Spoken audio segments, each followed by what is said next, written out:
त्यांना घेतले पक्षात म्हणजे आपल्याला तिकीट मिळणार नाही. मग तो लगेच तो पुढे हालचाल करीन ना तेव्हा तेव्हा तोपर्यंत योग्य वेळी करू आपण, नका काळजी करू तुम्ही. नाही नाही, काय होते साहेब बाबा का हा प्रचंड जातीवादी आणि आपल्या बेनकेपरीला किंवा आपल्या पक्षाला यांचा फायदाच नाही साहेब. नाही नाही नाही, ऐका ना, कसं असते त्याला तर घ्यायला अनेक लोकांचा विरोध आहे. हो पण कसं आहे, त्याला सुद्धा गोळीत ठेवायचा, त्याला राहू दे ना, त्याला आशाला ठेवायची, राष्ट्रवादी घेणारे आपल्याला. हो पण त्याला आता जर तुम्ही नाही म्हणलं तर तो लगेच दुसरा पक्ष गाठवून लगेच. त्याला पक्ष नाही मिळाला पाहिजे ना, असं त्याला आदंतरी ठेवायचं, त्याला असं आशा लावून ठेवायचा आणि शेवटच्या क्षणी आपण करू दे, तुमचा प्रचार चालू द्या तुम्ही. नाही नाही, आम्ही जोरदारच प्रचार चालू केलाय. काय होते साहेब, आपल्याला प्रचंड घातक माणूस आहे हा. आणि ते मोर द्या, त्याच्याबद्दल बोलूच नका काय तुम्ही, त्याला विषयच नाही. त्याला फक्त त्याला आपलं काय प्लॅनिंग म्हणजे माझं व्यक्तिगत मला असं वाटतंय, त्याला गोळीत ठेवायचा. त्याला असं वाटलं पाहिजे ना आपल्या घेणारेत.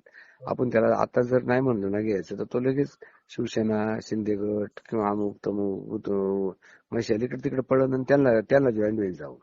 त्याला त्यांची तिकीट उमेदवारी डिक्लेअर होऊन द्यायची याची, आणि याला गोळीत ठेवला का ऐन टायमाला मग याला अपक्षच राहावं लागेल. याला काही कोण जोडदार भेटणार नाही, पक्ष नाही भेटला पाहिजे याला. आम्हाला द्या फक्त, बाकी काय नाही.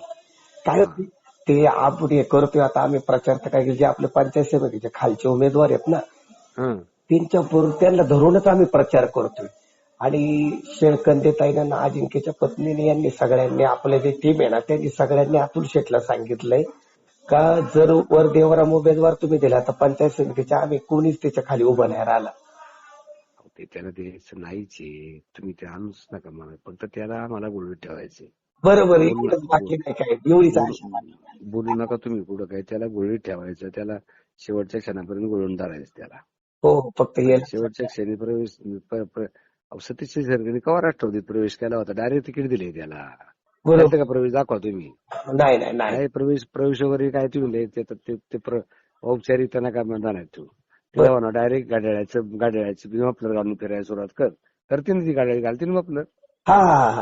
आणि मग गाड्याची मफलर घालून प्रचार केल्यास सुरुवात केली, कायला पक्षात प्रवेश करावा लागत. बरोबर. नाही काय होतं, त्यांचे सारखे फोन येतात आपल्याला, नाव म्हटलं नाही फसवणार, तुम्ही काळजी नका करू. आणि कसं होतंय ते, त्याला जर तुम्ही आता जर त्यात तुमचा प्रवेश झाला ना ताईंचा, मग त्याला चालू आता याला घेतली बरं का, आपल्याला तिकीट द्यायचे नाही. तो काय करणार, तो मग दुसरं तिकडे सोन्याला गाठवून अजून याला गाठवून त्याला इकडे तिकडे तो पळापळी करेल. पळापळी पण नाही करता आली पाहिजे आणि गडबड नाही करता आली पाहिजे. काय असं म्हणून त्याला आपण असं ठेवल्या नाही. असं माझं बरं का, आमदार साहेबांचं नाही मला माहिती, त्याने काय केले फिटून ते मला माहित नाही, पण माझं तरी असं मत आहे का त्याला असंच ठेवायचं, त्याला इकडे तिकडे गडबड नाही करता आली पाहिजे.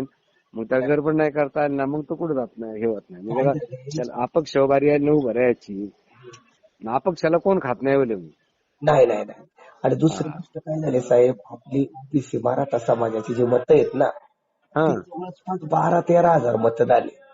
काय झालेले, हा प्रचंड जातीवादी करतो साहेब, म्हणजे इतकं त्रास आहे ना त्याचा. अहो तो इकडे ते माझ मजूर कामाला गेले का इकडे ते तो मुद्दा पण पेटवा चांगला. काय करतो, इकडे ओतूरच्या इकडे येतो, कोणते पैसे लागते घरी जाणार, ते धिंगाणा घालणार, व्हिडिओ करणार, दंबाजी करणार. तिथे आपल्या लोकांना ते पाठवायचं हा किती आपल्या लोकांना घातक आहे. ते करणारच, आणि आपले लोक मतदानच नाही करणार.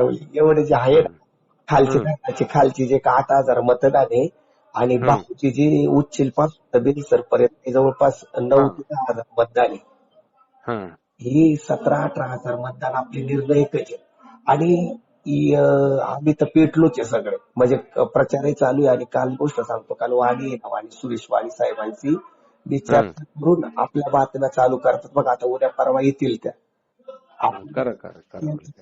फक्त नाही, आम्हाला तुमच्या सारख्यांचं पाठबळ पाहिजे.